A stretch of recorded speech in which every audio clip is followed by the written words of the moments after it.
Hello, everyone. It's Rich Michael Jones. January the 15th. It's time for the Bible read. And today, the Old Testament starts Genesis 31, verse 17, through chapter 32, verse 12. So Jacob put his wives and children on camels, and he drove all his livestock in front of him. He packed all the belongings he had acquired in Padanaram and set out for the land of Canaan, where his father Isaac lived. At the time they left, Laban was some distance away, shearing his sheep. Rachel stole her father's household idols and took them with her. Jacob outwitted Laban the Aramean, for they set out secretly and never told Laban they were leaving. So Jacob took all his possessions with him and crossed the Euphrates River, heading for the hill countryside of Gilead. 3 days later, Laban was told that Jacob had left, so he gathered a group of his relatives and set out in hot pursuit. He caught up with Jacob 7 days later in the hill country of Gilead, but the previous night God had appeared to Laban the Aramean in a dream and told him, "I'm warning you, leave Jacob alone." Laban caught up with Jacob as he was camped in the hill country of Gilead, and he set up his camp not far from Jacob's. "What do you mean by stealing away like this?" Laban demanded. "How dare you drag my daughters away like prisoners of war? Why did you slip away secretly? Why did you steal away? And why didn't you say you wanted to leave? I would have given you a farewell feast, with singing and music accompanied by tambourines and harps. Why didn't you let me kiss my daughters and grandchildren and tell them goodbye? You have acted very foolishly. I could destroy you, but the God of your father appeared to me last night and warned me, leave Jacob alone. I can understand your feeling that you must go and your intense longing for your father's home. But why have you stolen my gods?" "I rushed away because I was afraid," Jacob answered. "I thought you would take your daughters from me by force. But as for your gods, see if you can find them and let the person who has taken them die. And if you find anything else that belongs to you, identify it before all these relatives of ours, and I will give it back." And Jacob did not know that Rachel had stolen the household idols. Laban went first into Jacob's tent to search there, then into Leah's, and then the tents of the two servants' wives, but he found nothing. Finally he went into Rachel's tent, but Rachel had taken the household items and hidden them in her camel saddle, and now she was sitting on them. When Laban had thoroughly searched her tent without finding them, she said to her father, "Please, sir, forgive me if I don't get up for you. I'm having my monthly period." So Laban continued his search, but he could not find the household idols. Then Jacob became very angry, and he challenged Laban. "What's my crime?" he demanded. "What have I done wrong to make you chase after me as though I were a criminal? You have rummaged through everything I own. Now show me what you found that belonged to you. Set it out here in front of us before our relatives for all to see. Let them judge it between us. For 20 years I have been with you, caring for your flocks. In all the time your sheep and goats never miscarried. In all those years I never used a single ram of yours for food. If any were attacked and killed by wild animals, I never showed you the carcass and asked you to reduce the count of your flock. No, I took the loss myself. You made me pay for every stolen animal, whether it was taken in broad daylight or in the dark of night. I worked for you through the scorching heat of the day and through the cold, sleepless nights. Yes, for 20 years I slaved in your house.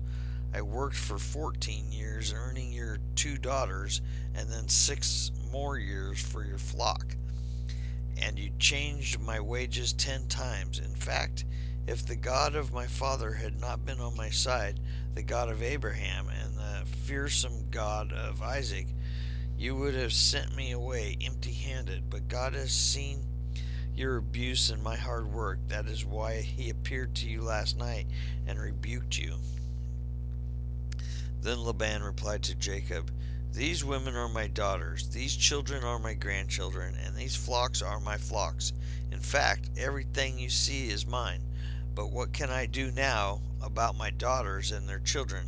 So come, let's make a covenant, you and I, and it will be a witness to our commitment. So Jacob took a stone and set it up as a monument. Then he told his family members, Gather some stones. So they gathered stones and piled them in a heap. Then Jacob and Laban sat down beside the pile of stones to eat a covenant meal. To commemorate the event, Laban called the place Jagar Shadutha, which means witness pile in Aramaic. And Jacob called it Gilead, which means witness pile in Hebrew. Then Laban declared, This pile of stones will stand as a witness to remind us of the covenant we have made today. This explains why it's called the Gilead witness pile, but it was also called Mizpah, which means watchtower. For Laban said, May the Lord keep watch between us to make sure that we keep this covenant when we are out of reach of other sights. If you mistreat my daughters or if you marry other wives, God will see it even if no one else does. He is a witness to this covenant between us. See this pile of stones, Laban continued, and see this monument I have set between us. They stand between us as witness of our vows. I will never pass this pile of stones to harm you, and you must never pass these stones or this monument to harm me. I call on the God of our ancestors, the God of your grandfather Abraham, and the God of my grandfather Nahor, to serve as a judge between us. So Jacob took an oath before the fearsome God of his father Isaac to respect the boundary line. Then Jacob offered a sacrifice to God there on the mountain and invited everyone to a covenant feast. After they had eaten, they spent the night on the mountain. Laban got up early the next morning and kissed his grandchildren and his daughters and blessed them. Then he left and returned home. As Jacob started on his way again, angels of God came to meet him. When Jacob saw them, he exclaimed, This is God's camp. So he named the place Mahanaim.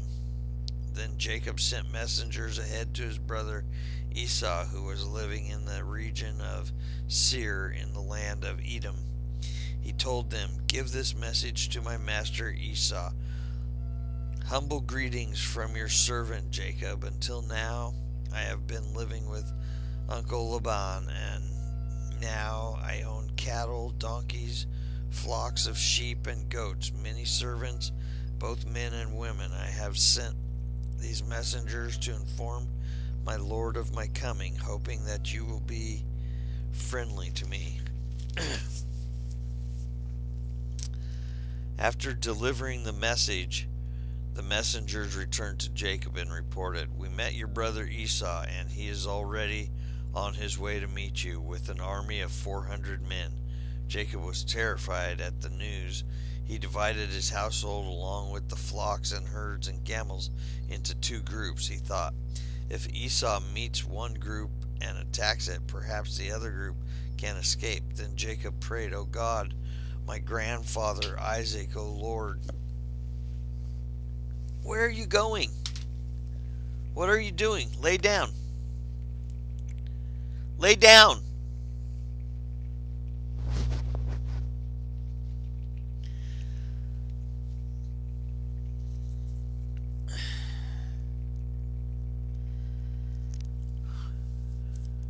Where were we?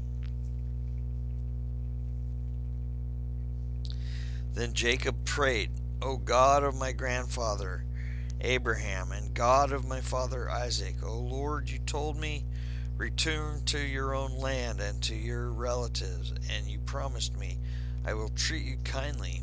I am not worthy of all the unfailing love and faithfulness you have shown to me, your servant. When I left home and crossed the Jordan River, I owned nothing except a walking stick.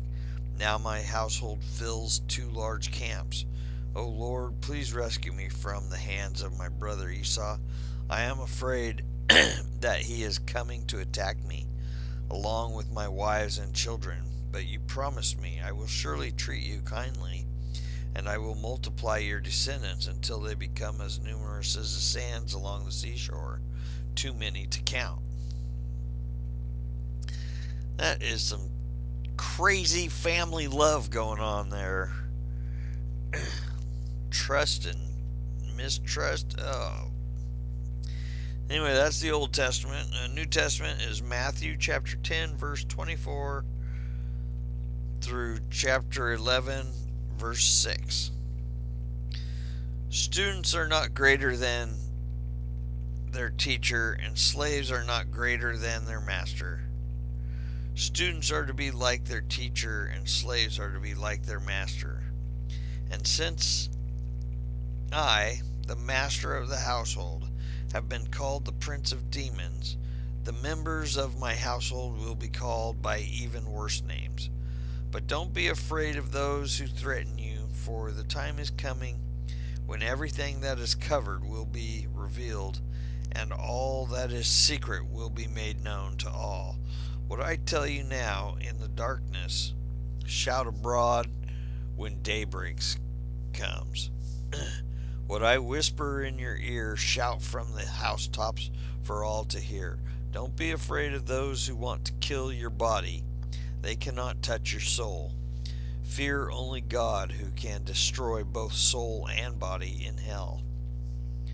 What is the price of 2 sparrows? 1 copper coin? But not a single sparrow can fall to the ground without your Father knowing it. And the very hairs on your head are all numbered. So don't be afraid, you are more valuable to God than a whole flock of sparrows. Everyone who acknowledges me publicly here on earth, I will also acknowledge before my Father in heaven. But everyone who denies me here on earth, I will also deny before my Father in heaven. And don't imagine that I came to bring peace to the earth. I came not to bring peace, but a sword. I have come to set a man against his father, a daughter against her mother, and a daughter-in-law against her mother-in-law. Really, Zeus?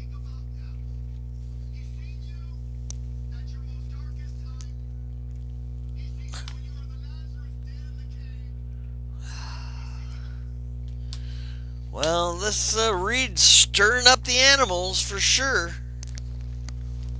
Ah!